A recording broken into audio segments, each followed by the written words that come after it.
Regenza Festival.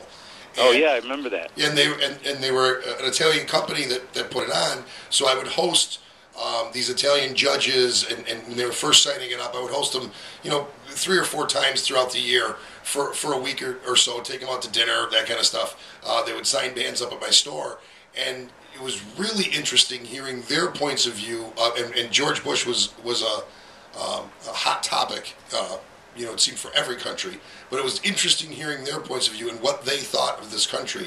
And I think it would behoove everybody in this country to realize, I guess as Americans, because of the ego thing, right? Who cares what that guy thinks about it? And somewhere along the line, you should start caring a little bit about how you're perceived. And whether the perception is the truth or not, I think that stepping outside the boundaries of your country helps a little bit. I mean, you don't even got to go far. You can go to Canada and look over here and say, "Geez, something's weird over there." Yeah, going a little further than Toronto, though, I think would be more of a suggestion. Oh yeah, I agree with you. And maybe a little deep, if you're going to go somewhere, go to South America. Not just Mexico. Just because, like, when you're in Toronto has a similar. I mean, obviously they've got their, there's a Canadian mentality of things, and they've got their way of life there, and it's great, and they're very, they're very moderate. But they have more complaints, about Americans just because it's we're border towns. Right. So, you start getting into discussions. I remember I got in a couple of discussions with like Ron Hawkins and Stephen Stanley from Lois Low, and all of a sudden it's like, wait a minute, you sound like you're an American right now. The side you're taking about whatever the political topic was. It's like getting heated, and it's like so. But it's not that different. But when you get over the water a little bit, it gets really different. You just like, especially in Japan, people have no choice but to be very close together. Because they can only build up, they can't build out. Right. And so their subway trains are sometimes just jam-packed. And, like, you're getting shoved. But nobody means to shove you.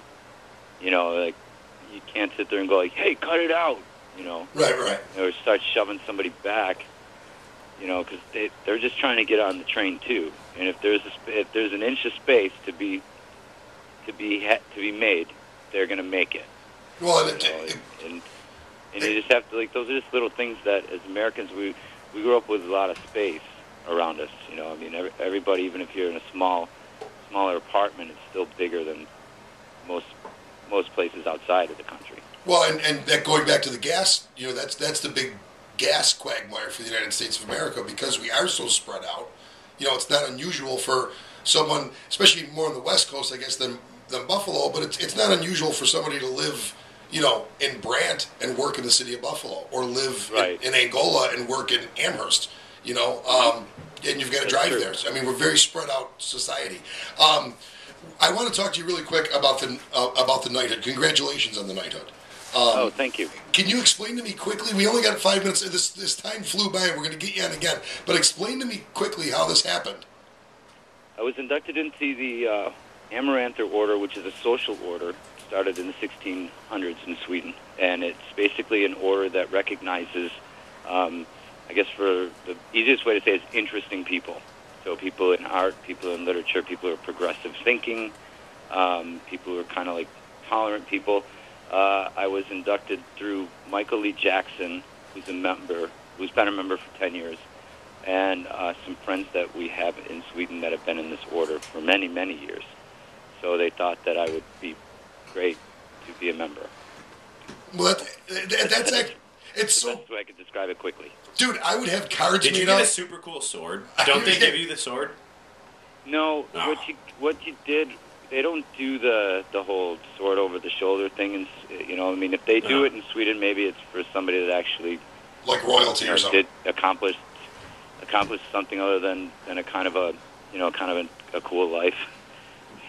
So, but what you do is there's this big procession, and in this, really just beautiful old ballroom, and you bowed before the king and queen. So that was what it was. You got your medal before, It was about, I think, Wait a 40 minute, but the king and people queen are the in king and queen of this like order? that this year. So I'm sorry, Geno. The king and queen are the king and queen of this order? the king and queen of Sweden. That's really super cool, dude. I'm telling you, that's really, really cool. I would if I. It was really cool. Yeah, I mean, just that alone. I mean, you got to bow before the king and queen. I would have cards made up. I would change my name to Sir Geno Mc Manus. I would have it painted on my car. I would get a license plate that says "Sir." I would do it all. I would Americanize The it. thing is, I think that's probably why I got asked to be in the order, because I don't do those things to begin with. I know, yeah. So, I guess that would be but, Americanizing it. I don't know. I'm still processing it. It was really amazing. I'll go back in 2 years and attend it again, and then in 2 years after, I think if I make 3 successful 3 consecutive appearances when they have the royal party or the royal ball, then I get a sash and a bigger medal. There you go. That's cool. So, and then it goes on from there, like different colors, and then Get a castle something at like some 10 point. or 15 years to achieve full knighthood or statesman status. So You got to be pretty good with the ladies over there, then. He really hasn't researched this at all either. He's not 100% sure exactly how it works. I dig that about him. I think this is what happens if I do this, but that's pretty cool. Well, I've only seen it on. There's a website called Amaranter AMARANTER Orden ORDEN.se, and it's the history of the order. But you have to use, it's in Swedish, so. Oh, jeez. Okay. You have to use Google Translate. So you can get an idea, How does... Like I said, I'm still kind of in shock about it myself, Well, I've been asked to go several years, but I've either been touring or been playing here. So now this time I was told if I didn't go, they weren't going to ask me anymore. no, so yeah, you had no choice. Okay, what gigs are you doing in town right now? Coming up? Anything cool coming up, or any gigs coming up now? Yeah, I'm doing a thing I'm actually doing a place called Milo's in Williamsville on Friday, playing a solo gig there. It's my first time playing there. The ESI called and that they got this room and they want to do entertainment there. So it's my first time playing in Williamsville. And then Saturday is playing out at the Transit on Transit Road. Really cool place. Jeremy Hoyle plays there every Thursday. Yeah. And it's a really cool place to see music and good guys that own it. And it's close to Clinton Street and it's not too bad getting down French Road. So you don't have to get stuck in the transit gauntlet. That's right. We're so tight on a commercial break, and I apologize. We're gonna get you back out in the next couple of weeks. How does someone get a hold of your music? Where's the best websites? How do you get a hold of you? GMCmusic.com is my website, and also just find me on Facebook, and you can find stuff there. I've got an EP up right now that was just picked up that I'd released in Japan and just picked up in America. And it's you can get it on iTunes.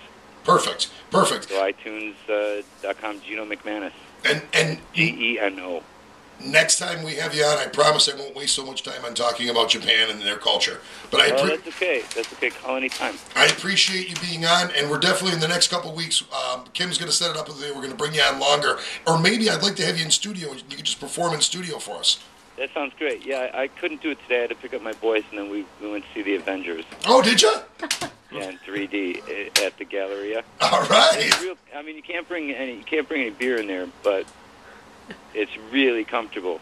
The floors aren't sticky, and the seats therein comfy. lies the problem with all movie theaters. If I can't, which is why the drive-in is so much better, because I agree with you. In Japan, you can go right in the lobby and buy beer. You can buy beer on the street in the vending machine. Now, let me ask you, because Rich, you're a different generation than me. Was it cool in high school for you, at least your generation, to sneak flasks into the movie theater and go see a movie and get drunk in the movie? No, we had drive-ins. I grew up. See, that was my generation, high school. But I'll tell you this right now: when I grew up in Evans, there was the Grandview Drive-In, and every Friday and Saturday night, you could go in there with a quarter keg or a half keg, and there were, honest, that's the God's honest truth. We would actually have, there would be 4 or 5 trucks that have gone in. We had the park drive-in. Yeah, so you probably did the same thing. I know that we one. just went there and partied. We just went and partied. That's, I mean, it was, I don't ever remember seeing We a used to movie. party behind the town theater, too, before the dollar Me show. too. Kim's from Lackawanna, so she's glowing right now, listening to all this stuff. We're gonna get you on again. Tuesday nights, I think Tuesdays were the dollar show. The dollar show. Tuesdays were the dollar shows. Yeah. All right. You get like a little quarter bottle of pop-off vodka and Tango. Wilson Farms and get some lemon drink. All right, we have to. Our sponsors are going to kill us. We got to go to commercial. All right. Well, God bless thanks for you. having me on. Thank you so much, and thanks for coming on. We're going to get you on in the next couple of weeks. So all the Geno fans out there, make sure we're gonna get him on for a good long hour, if not longer, to talk about all kind of stuff and have him perform. Thank you so much, Geno. We'll talk to you soon. Thanks, Rich. We'll see you.